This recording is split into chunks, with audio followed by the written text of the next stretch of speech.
Kapon sa video natin mga kalapatids, nakita nyo yung ibon na galing kay Sir Ed. So pagkatapos noon, meron pa tayo isa pang bagong ibon dito mga kalapatids na nakuha din galing sa isang super champion. Ang maganda dito mga kalapatids is ang line nito is Reiso mga kalapatids, napakaganda. Hindi ko napapakita ang ibon. Ang line niya is Reiso na nakapares dun sa ibon ni Sir Precious Love. Kaya ito eh Speedbird. So sakto naman to kasi ang forte natin dito sa Love is mga Speedbird na mabilis. Ito Speedbird din daw, lahi ng mga super lap champion ni Sir GRDL mga kalapatids. Ito yung picture namin. Ayan. So yung line, mamaya papakita ko rin sa video yung pinaka-line ng ibon na binanggit niya yung line nito. So ito ngayon yung ibon, pasok tayo. Syempre, dating gawin, nandito pa rin sila sa hen section mga kalapatids kasi bata pa yun. So yung isa, malapit na natin magamit yung kay Sir Egg, matured na, gumolting na. Yung isa is YB pa.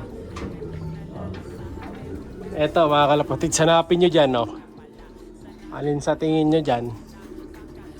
Mukha lang siyang netoy mga kalapatids. Pero magandang klase yung ibon.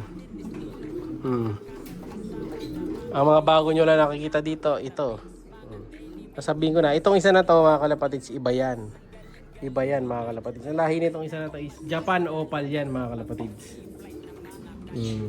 Sintabi dyan sa kumakain, may poops. Japan Opal yan. Naka PRC banded. Pero hindi yan. Dahil yan ay aking stockbird. Stockbird natin yan kasi opal. Basta ganyang kulay, ang tabi, pagkaiba kulay, irregular color, flyer. Ayan. Pero may chinesting na akong kapatid yan. Yata na nandiligay ko sa taas kahapon. Di ko sure. So lahi din ito yan mga kalapatid yan. Noong Japan na ibon natin. So yung bago nating ibon is eto. Ayan, Reiso mga kalapatids. Yung tatay nito is direct Reiso mga kalapatids. So mabilis. Mabilisan ang laban dito sa ibon na to mga kalapatids. So ang ring niya is naka PUF yan. Ayan, oh. PUF na old bird ring 2027. Ay old bird ring. Young bird ring 2027. Ayan. So sakto rin to. Magandang panimula na to mga kalapatids. Para sa mga ibon natin. So ito naman sakto hen. Kasi dahil nga barako tong Jadeite. Ayan, barako to. So soon pwede silang pagparisin. Kasi ito, speedbird to na long distance mga kalapatids. So sakto yan. So, kunin natin yung ibon. Ito possible din. Pero hindi pa ganun kasi. Ang katawan nito is iba dun sa isa. Ito ang katawan nito, magaan. Yung katawan ng isa di ba mahaba. So ito magaan siya. Ayan o. Young bird pa mga kalapatids. Noong nakuha ko to, liyak pa to mga kalapatids. Akala ko ano una, hindi siya tutuka kasi batang-bata mga kalapatids. Ano pa lang, kakawalay pa lang. Kaya duda pa ako nung baka ako hindi ko mabuhay, gano'n baka magkakaroon. Medyo parang nasasakang pa nga noong una dahil doon sa cage, parang hindi siya sanay sa cage ko. Pero nilagay ko na kagad siya sa likod para hindi masakang. Ito yung ibon. Yan, baba natin. Ito yung ibon mga kalapatids na Reiso. Ayan oh. Pambihira mga kalapatids. Jackpot, meron tayong mamahaling ibon. Alam nyo naman, pag Reiso bird, pumapatakan ng 75k each plus pag direct Reiso ka. Ganun ka bigati ng presyuhan mga kalapatids kasi syempre Reiso yon, legendary pansier yon. Kaya ganun kamahal yung ibon. Hindi lang na-send sa akin ni Sir yung ano neto eh, magulang. Pag nakita kami, papasend ko sa kanya. Yung pinaka ID ng mga magulang. Alam ko pinagawa niya ng ID. Yan, ganda oh. Ito yung Reiso. So mata nung kanina, orange. Ito mata neto. Parang orange din. Pero parang magpa-pearl eye naman. O-ring naman niya. PUF Summer 2027. 56497. So lilista ko rin to sa record book natin. Maliit lang siya na ibon. Pero nung nakuha yung ibon na to, nung dumating sa akin, napakaano nito. Malakas kumain mga kalapatids. Kahit na maliit siya, kung kumain to mga kalapatids, grabe, lakas kumain. So, talaga pag kumain siya, alam mo yung ganadong ibon, ganun siya. No? Pero ito, dahil nandito siya sa kabila ngayon, Dito sa loob, 1 day eat lang dito. So ang patukan natin dito, half flyer, half breeder mix. Ayan. So masasanay siya dito na kumain ng mabilis, no? So lista ko muna pala bago natin tuluyang ibalik. Baka makalimutan ko eh.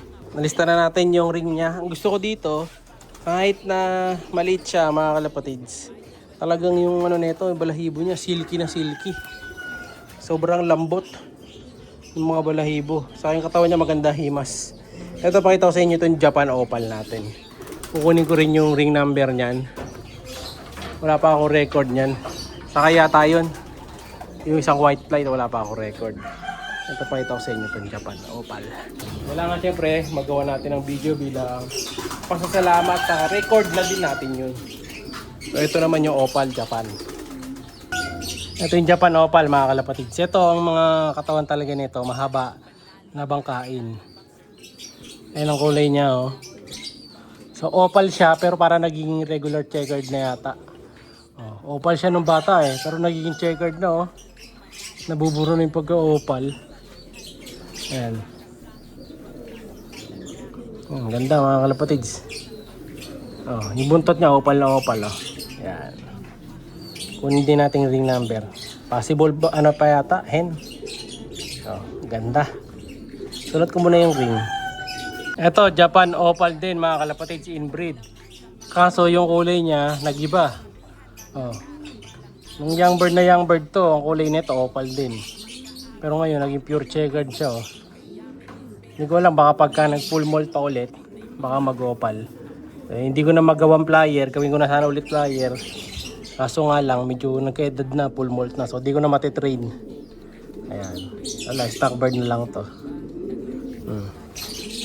So, di muna tayo nag-out na ibang Japan. Kasi nga, pinararami muna natin. Ayan. And last, ito. Nakukuha na ako ng ring number. Itong red na semi-saddle din, mga kalapatids. Ayan. Kapatid nung semi-saddle sa kabila. Soon papakita ko sa inyo kasi ang kulay ko na ganito is 4 na sila. Gagawa ako ng video mga kalapatids tungkol dito sa mga ano natin na to, ibon natin na magkakamukha, puro ganyan ang kulay oh. Napadami ko na eh. Abangan nyo sa susunod. So yan nga ang ating dalawang bagong ibon, no? Sana mag-produce sila at maging healthy dito sa stock section natin. Huwag sana magkakasakit. No, kasi alam niyo naman uso sakit ngayon pagka stock bird, pag tinamaan, ayun, delikado. Minsan, gulat kayo, tupod na lang. Sana huwag mangyari sa mga ibon natin yan, syempre. Mga, yung apog, ito yun. Lagay ko na lang yung video mga kalapatid sa atin ng Love Guard by Royal Feather. And then pagka gusto nyo papaligo, ito, Royal Feather Pigeon Bath Salt. Alright!